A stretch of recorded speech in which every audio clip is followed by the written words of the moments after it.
Thank you for joining us. I am Rebecca Rabineau, the director of the Menil collection, and I have marching orders to tell you to turn off your cell phones. And I like how everyone goes for their purse. It's usually the person who's speaking who forgets, so Terry, make sure. Okay.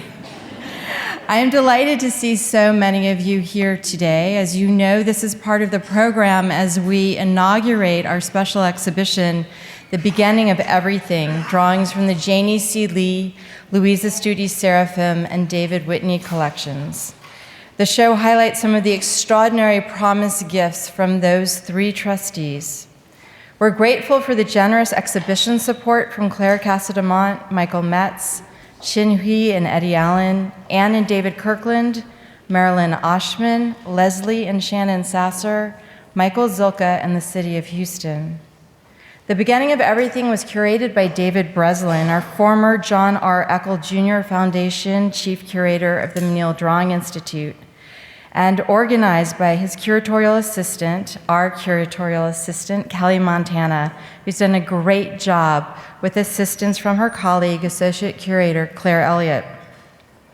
I hope that you've had time to walk through the exhibition, and if you did, you noticed a remarkable drawing by Terry Winter. Terry emerged in the New York art scene in the 1980s with a body of work that contributed to the renewal of abstraction.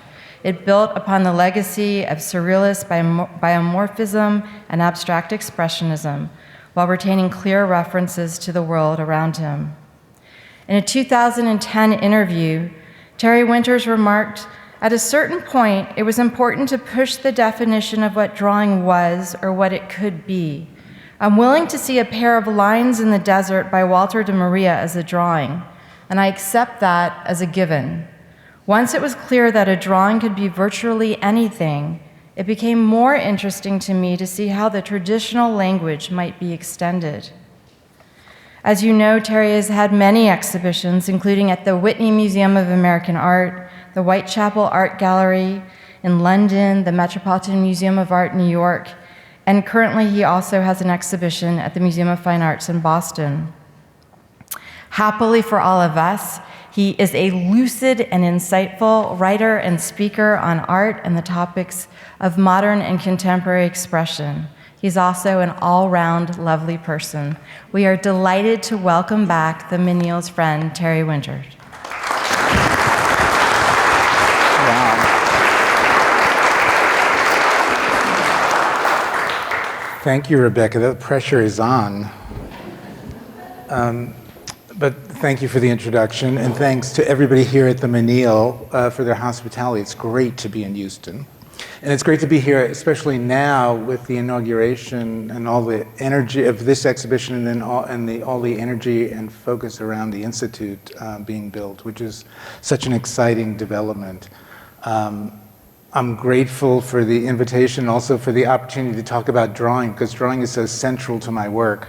And it's sort of forced me to focus on thinking about and around drawing. So I have put together lots of pictures, some pictures of drawings in the exhibition, and I think it's really important to remember that just down the hall here, there's a really magnificent installation of drawings that really need to be seen as physical objects that are experienced in real time and in real space. But I have put together a number of pictures and made a number of notes, and we're going to just sort of run through the pictures here that are, many of the drawings in the show are included here, but not all of them, and I've included lots of other images too. So that's the plan. Show pictures and read notes, and then hopefully make some comments, and at the end of the talk, hopefully there'll be some time for some discussion or questions. So, drawing is archaic, older than history itself. Here, prehistoric indications of a subjective presence, the result of instinctive mark-making, genetic and generic, abstract sequences of shapes, signs, and symbols. These are among the oldest drawn artifacts, red discs from El Castillo Cave, drawn over 40,000 years ago by our very distant relatives in northern Spain.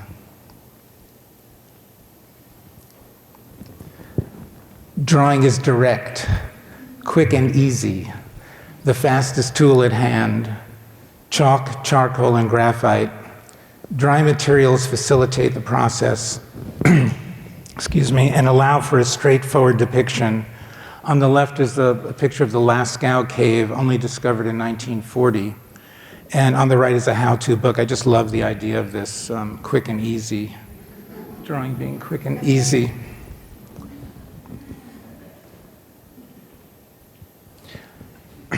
Drawing is for everybody. Everybody draws. Kids draw. Even presidents draw, or at least they did up until now. On the right is a doodle on White House stationery by LBJ. It's actually a wonderful book that was published by Cabinet Magazine of presidential doodles. I recommend it to everybody. Drawing is before writing. It's a way of thinking and seeing, a process for discovery. The blank page offers a site of contingency and imagination. And it's really a meaningful contrast to the prescribed formats of digital technology. The sort of metrics and the givens inside of computer technology only gives you a limited ways to move, and I think the open-ended possibilities of the blank page are really important to remember. So drawing is analog and cursive, allowing for a continuous choreography of forms. Touch and gesture give rise to new pathways, new connections and patterns. Actually, just last week, the New York City Board of Education brought back cursive instruction. Yes. Instruction has been demonstrated to improve the processing of information, brain development, and motor skills in students. The two upper images are schoolrooms in New York City at the turn, sort of in the beginning of the 20th century. And the bottom left is a Cy Twombly painting, where it's really approaching painting as drawing and using a blackboard as metaphor. I really like projecting this in front of a Cy Twombly painting. There's on the lower right is a note of a school instruction book on how to teach cursive drawing.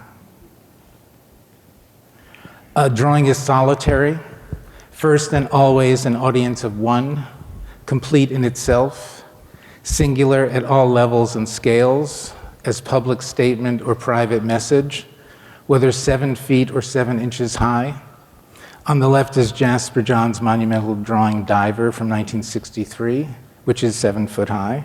And on the right is a James Castle drawing of an Idaho farm view. I mean, Johns is really sort of the quintessential public artist of someone of such great acclaim. I mean, he'll be having the first exhibition in the Drawing Institute when it opens in October. And James Castle was born in Idaho, born deaf and born non-speaking, but he spent his life using found papers and found materials in order to make drawings. And I think that the sort of stretch between these two extremes of public and private is something that you can't measure the success of a drawing by.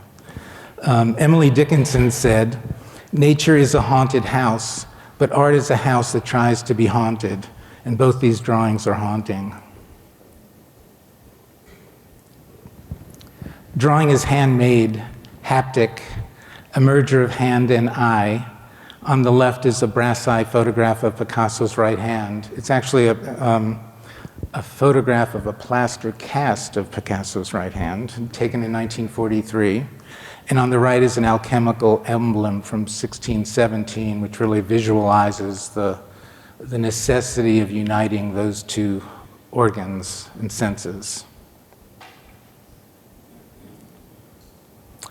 Drawing is simple, modest and proximate, immediate and intimate, using only basic tools, pen and pencil, and a paper support which is often left visible, and it really which plays a role often as a receptor, unmarked, and yet it's capable of multiple and complex statements.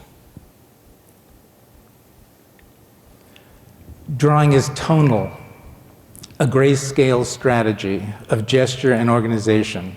These are two works by Redon, a charcoal drawing on the left and a pastel painting on the right. And I think that's the significant shift, that color is a dimensional change. And so the color is a shift, it's a swerve, a dimensional swerve, and it affects the movement, the mark, and the legibility of any work. Paul Cézanne said, "Drawing and color are not separate at all. Insofar as you paint, you draw. The more the color harmonizes, the more exact the drawing becomes." So color is an amplification of drawing itself.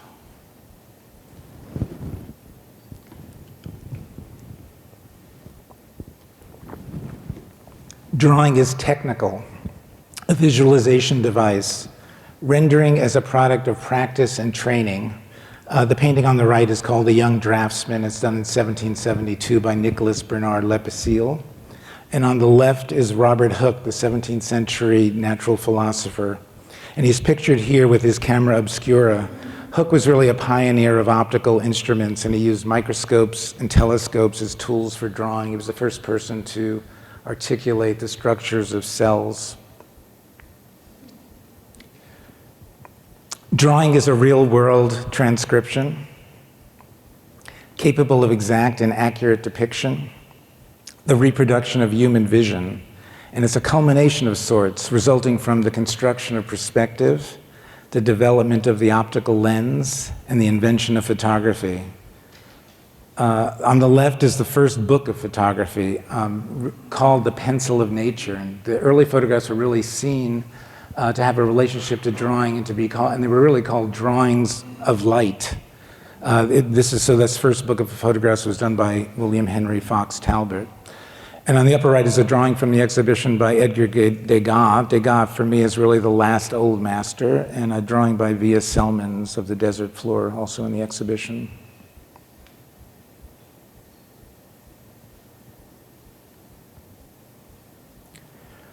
Drawing is observation, reflection and resemblance, a world of logic and sense.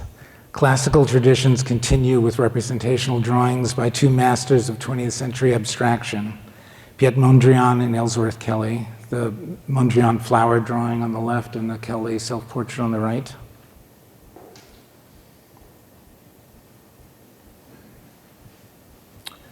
Drawing is perception, gesture, and symbol. These are three figure drawings in the exhibition, where differences and concerns are expressed as physical signatures.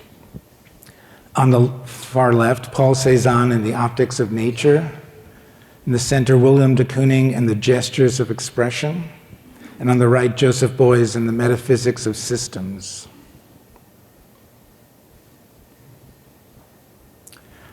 Drawing is mapping, the delineation and exploration of territory, the actual and the virtual, boundary, area, and line, both on and off paper. Paul Klee said, "Take a line for a walk." Walter de Maria took him literally. On the right is de Maria's Las Vegas piece, a mile-long chalk drawing in the Nevada desert. It's done in 1968. And on the left is the Barnett Newman drawing, a tiny, small drawing with an enormous scale that's in the exhibition. Drawing is measurement, a calibration of location. Seen here, the grade, degree, and tenor of New York City in the 70s. I got out of art school in the 70s, and New York, these drawings really capture New York for me at that time period of just getting out of art school.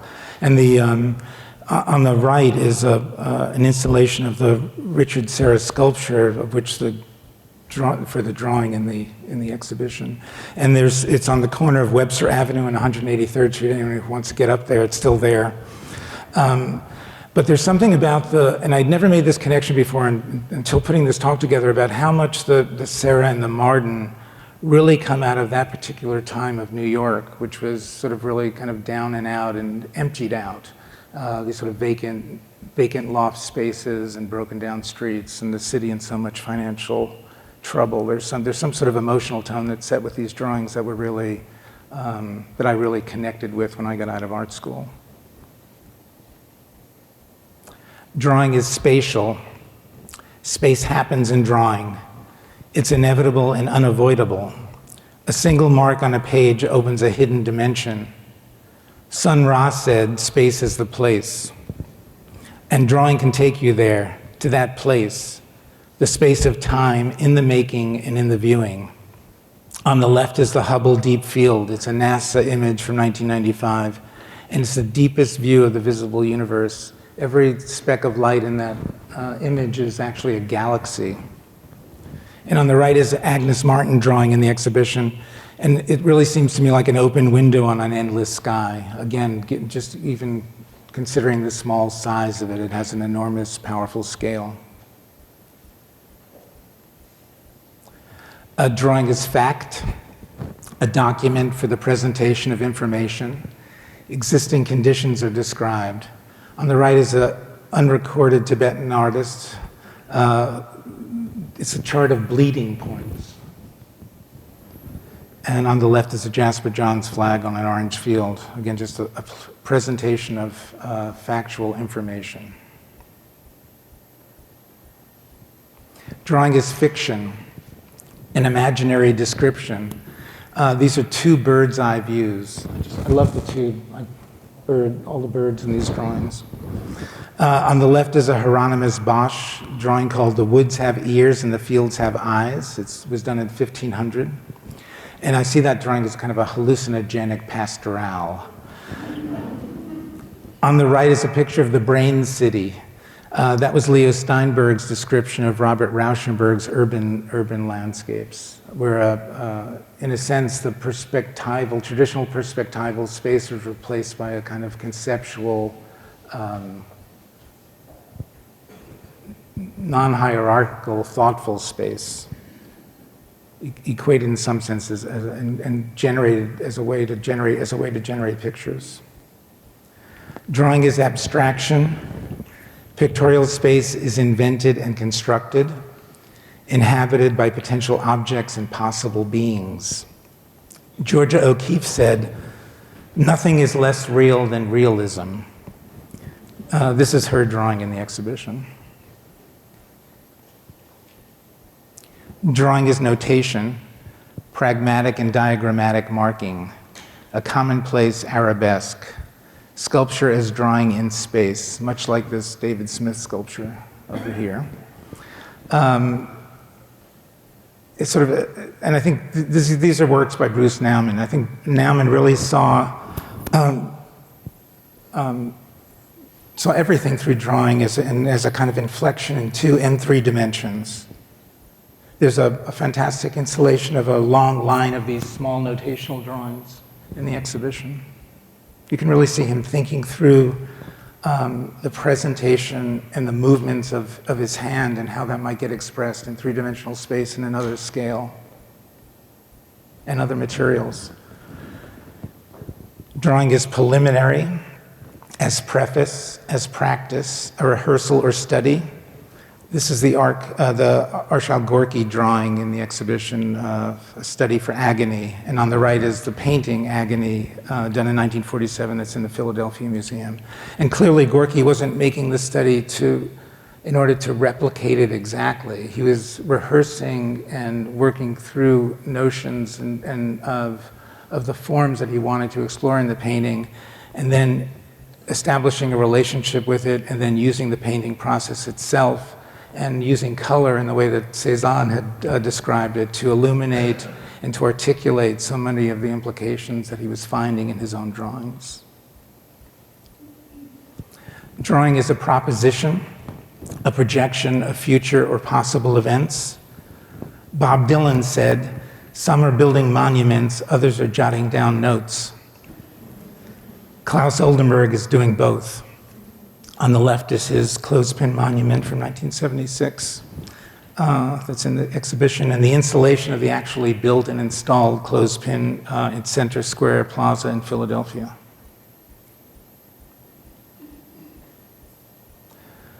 Drawing is a recording device, a memory and a trace.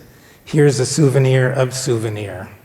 The souvenir is the Jasper Johns painting on the right. And in this painting, Johns included a plate with a photomechanical reproduction of his face. And on the left is a miniature hand-drawn self-portrait. I don't know if there's another Johns self-portrait ever done like that. That little drawing. It's sort of so sweet. A drawing is a register of psychic states, material evidence of incorporeal forces.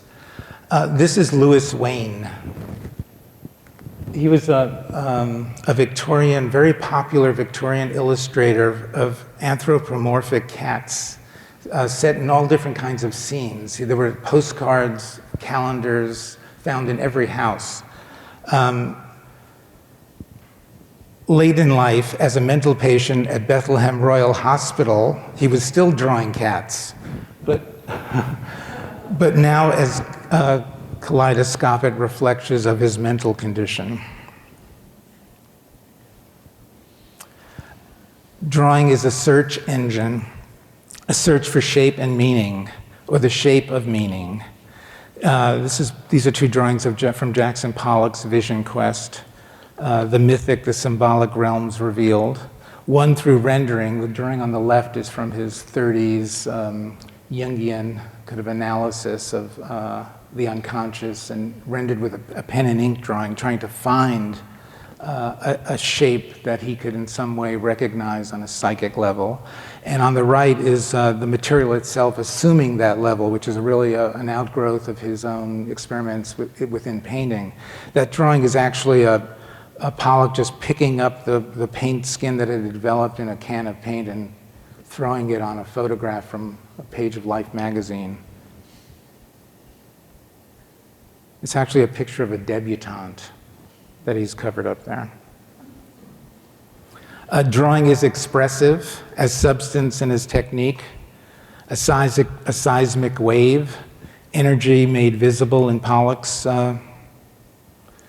terms. And this is an example of Pollock's instrumental intelligence.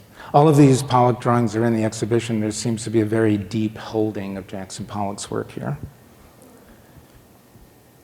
Drawing is visionary, capable of radical and insightful dreamings. The truth and nothing but the existential truth. And these are two high points of modernist drawing, James Ensor and Pablo Picasso. On the left is James Ensor's Mirror with Skeleton from 1890. And on the right is a Picasso etching from 1970. And it's really interesting for me and significant that some of the greatest drawings that Pablo Picasso did at the end of his life were actually done on copper. And they were used, and he used the etching process as a kind of resistance to his own facility to generate really hundreds of etchings that are sort of absolute miracles of invention. Drawing's a picture of calculation, a way of seeing, adding addition and subtraction, multiplication and division, a calculus of curves. This is a Philip Guston drawing of the body as outline. William de Kooning said, even abstract shapes must have a likeness. And I think that going through the exhibition, there's always that sense of finding some connection or recognition through the forms that are being exposed through all of the different artists' drawings in the show. Drawing is the prototype, the original example, a model behavior. This is my drawing on the left. And I just wanted to give a bit of a context for that drawing, because I did this drawing in the late 80s when I was beginning to make etchings myself. And for me, it was a way to use my time in the studio to familiarize myself with some of the image-making potential of aquatint. So I had mixed up inks and graphite washes that mimic those aquatint washes, and started to make drawings that would eventually be used to as a kind of model for the etchings I was then working on. So I did a series of etchings that used this kind of imagery, and then I also developed drawing as a catalyst, because drawings pushes one to explore other avenues that one might not have thought of because of the exposure through the experience of generating the drawings themselves. So the drawings function as a kind of moving template for future work. And I ended up using the drawings I developed using these graphite washes to initially for a project of illustrating an Edgar Allan Poe essay I was very taken with. It was called Eureka. And the painting on the right is called Eureka. It's a very big painting. It's about 9 foot by 13 foot. And I worked on that painting at the same time I was working on these very small etchings. The etchings are each on a sheet of paper about 14 inches high. And the Poe essay was his exploration of some of the most advanced scientific thinking in the mid-19th century, which he then mixed with his own kind of fictive ideas about how the universe worked. And I was very taken with that idea of the dissolution between fact and fiction and how that could operate inside of literature and inside of painting itself. And also these two ideas about abstraction as a diagram and a possibility of using it as a kind of tool to describe the world, and the body or a three-dimensional object as a metaphor within a painting. So this idea of working on small things and big things and between media is also something that I was very taken with at this time and continue to be. Drawing is an instrument. In a musical sense, it's meant to be played. The total surface is an animation of material, generating pictures, vitalized geometries which are making connections, revealing subjects, patterns, and forces. Physical emblems and mental states that have a sense of life or give off some sense of life. This is actually a pencil drawing that's about 22 inches high.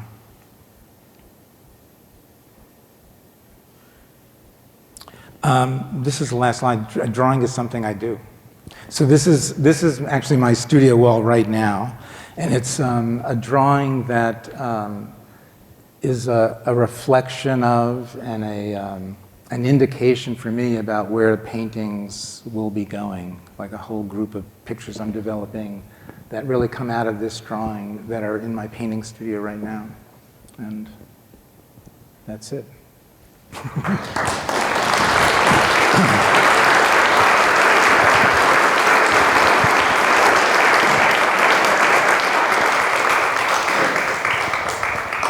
So, corrections, commentaries, objections. I've got a mic here if anybody has questions.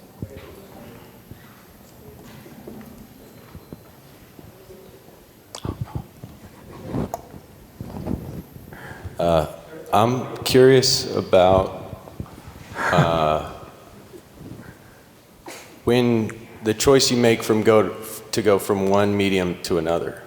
So if you started drawing, how you work that out, working between mediums. It's just an intuitive leap in some sense. I mean, as I said, the drawings are really the prototype. They're the first place where the imagery gets developed, or I learn what I'm thinking about through generating the drawings. And then the drawings are then used to shift into some other gear or into a different dimension. And that dimensional shift, the decision on how to do that just depends on how I feel. I mean, it sounds ridiculous, but that's sort of the operating principle. That it's out of, if I've been doing painting a lot, sometimes I'll just want to go into develop a group of etchings or something. So right now, I've been painting a great deal and working on a group of silkscreen prints. And between those two ways of sequencing images, I've found it very useful to be in the drawing studio working with just pencils in a very simple way in order to take the imagery that I've been developing in the paintings and drawings and feed them back into the system.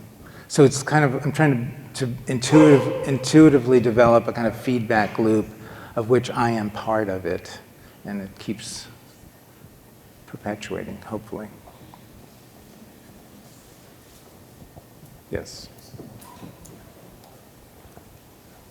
Would you be willing to parse that a little bit? With what? Would you be willing to parse out some of the layering in there? It looks like some of the things that were in your recent show, and I know sometimes you put different systems and overlays, and I'm just curious if there are any particular things besides the facture that generated the elements of that image that you'd be willing to talk about. Yeah, I mean, from right now they are. It's coming out of the last exhibition. I did a show that closed at the end of last year at Matthew Mark's gallery. That was of a group of new paintings. And for me, the challenge now is how to extend the language I was developing in those paintings. So some of it is through pushing on the drawings and opening up the kind of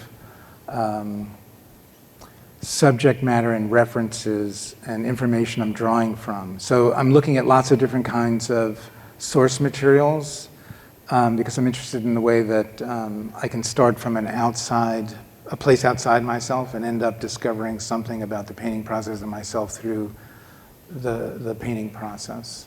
So I'm looking at lots of mathematical systems, charts, information, devices, and thinking about how to sequencing the data to the point where it becomes a picture of something I haven't seen before. That's about as clear as I can make it.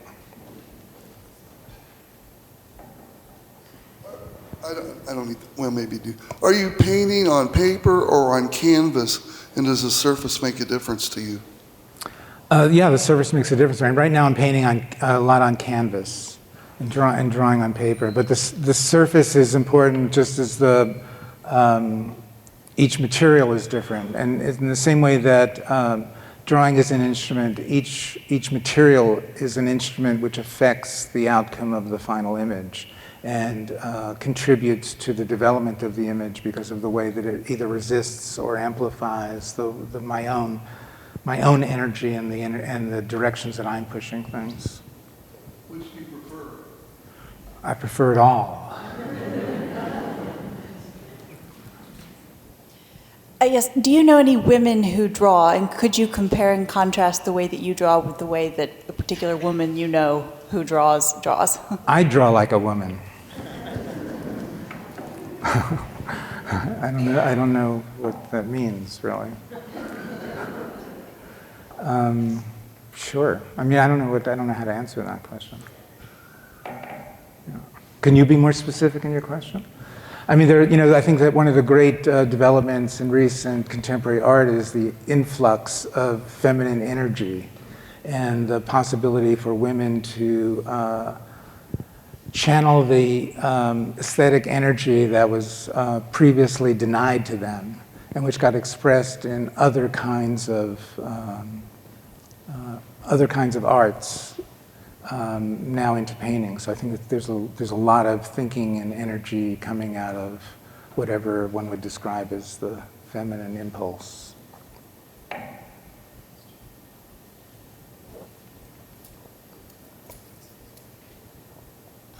I was once interviewing June Leaf, and literally in the middle of the interview, she turned away from me and she started drawing, and it was obvious to me that I was no longer in the room. And this went on for maybe 15 minutes. And then she looked up and she smiled and she picked up the interview. And I'm just wondering since I've never experienced that with anybody else. You're wondering if I have attention deficit disorder? No, I'm just curious about that level of intensity and, because I can do the same thing in writing, but there was a ferocity to it that I wasn't expecting knowing her work. I just didn't expect the just ferocious drive that clearly came out of her onto the paper at that moment. Right on.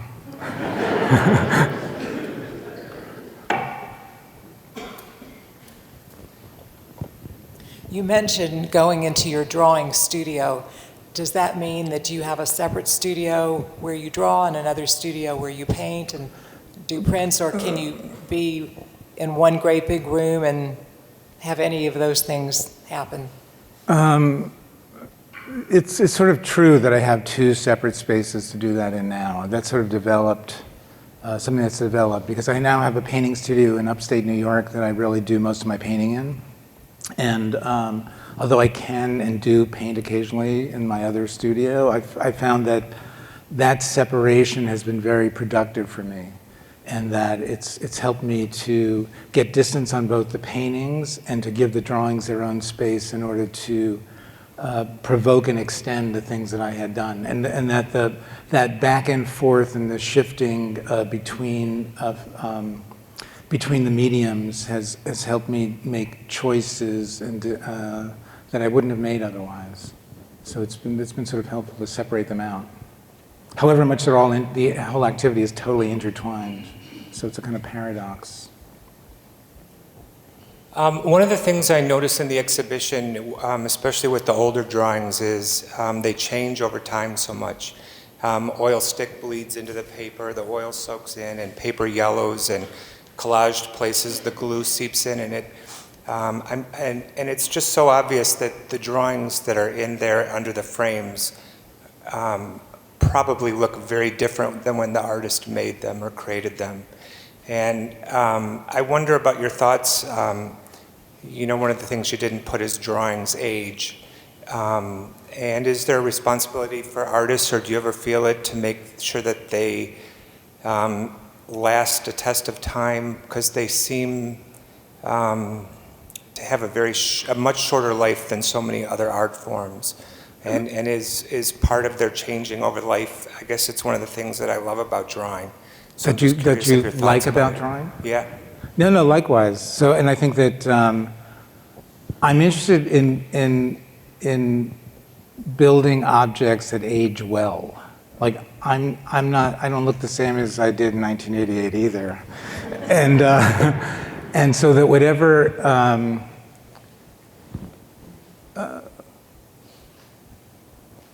I'm trying to build them as well as I can to last as long as they can, and that and the advantage that one has in working with these kinds of materials within the sort of classical traditions of drawing and painting is that these materials have been time tested, and that a lot of these materials, we know what they do, within these kinds of traditions. So you can project and imagine how things will develop and age. But it's part of what the meaning of the work is. So I'm not. Do you have any trash drawings, and how do you develop a critical eye for things that you want to continue to pursue with your drawings, or to like leave it alone, or to literally throw it away? I try to work on them until they're done, and that whatever difficulties develop over the course of making the drawing are part of the history of the drawing and part of the developing narrative of what that drawing can possibly mean for me. So I tend not to throw stuff away because I'm really holding on to it for dear life, really, trying to wrestle my self-respect out of every work. So that's part of the job description for me. And with drawing it becomes more difficult than with painting because, as I said, the drawing, you're working on a ground that's a receptive given, and that tends to be what is kept through the course of it. With a painting, the ground is always shifting underneath your feet, and so the possibilities of maneuvering and changing and altering the course of the development of the painting is much more wide open. So that limitation inside of drawing is a challenge to work with. Yeah. I'd like to pick up on the point that Ann Tucker made just a little while ago about the kind of the ferocity and solitary nature of drawing. as it might be expressed, and given the prominence and importance of your printmaking activities and the collaboration that is necessary in those processes, that I'd be interested to know how the role of collaboration might have any effect on your drawing. Well, I enjoy the printmaking process for the reason that it opens up this other, as I said, this other instrument. That was Barnett Newman's description of lithography. It was another instrument, and so it's an opportunity to work with a different instrument to develop new kinds of images. And then the printmaking process allows you to, as you're saying, collaborative experience. It gets me out of the studio. I spend a lot of time by myself, so it's nice to be with other people, working with other people, and to be around people. Printmakers tend to be people who are process obsessed. Like they have as much interest in how things are made and how images are generated as I do. So it's great to have other people's feedback. And within that collaborative process, it's always interesting to me how I know that I wouldn't make any of that work without the people I'm working with, but it all feels like my work. And I'm sort of just taken with that whole notion and trying to build a new piece of my work with other people. One around here. I just loved your talk and your notes and drawings, and I would really love to be able to read them again. So I'm wondering if that's going to happen. Are you publishing it here somewhere? They were very insightful for me, very illuminating, very well, there was some discussion about something like that, so it'd be nice to do something like that. So, sorry. Perhaps, yeah. Okay, perhaps. They were great. I think you should publish. I mean, be generous and do it. They were very, very nice. I'm into drawing. I'm an artist, and it was just magical for me to hear what Thanks you so were much. saying, and Thanks so that much. really. I'll email you. Thank you.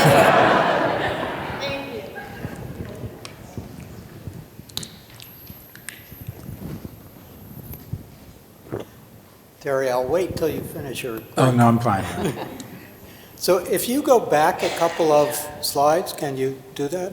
I think I have the technical capacity. All right. Where am I going? One more. Could you say something about how you conceived those etchings with the sort of major image and minor image? Yeah, I had, as I said, I was very taken with this Edgar Allan Poe essay. And I had been approached by a publisher to do a book project. And so I immediately thought to do this Poe essay. And I was beginning to develop these, the kind of drawings that are in the larger image.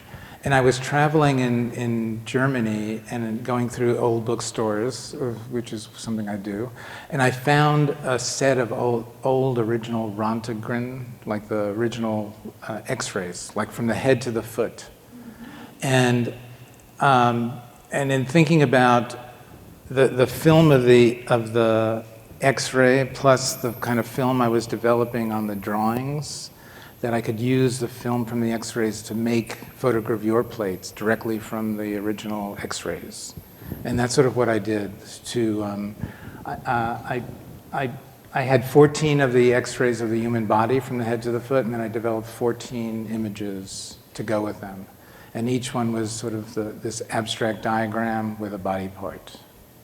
And they were meant to go. They were meant to go throughout this book on the Poe essay, and then somehow that whole project fell apart, and I was left with all these like X-rays of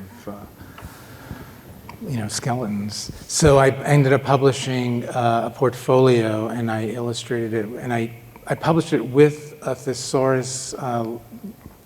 It was a list of all the galaxies, listed in Roget's thesaurus. So it just became a print project, like a portfolio project.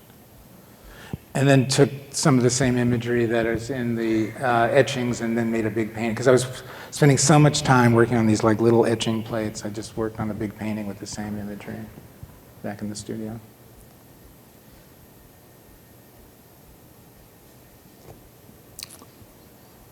Thank you. Thank you.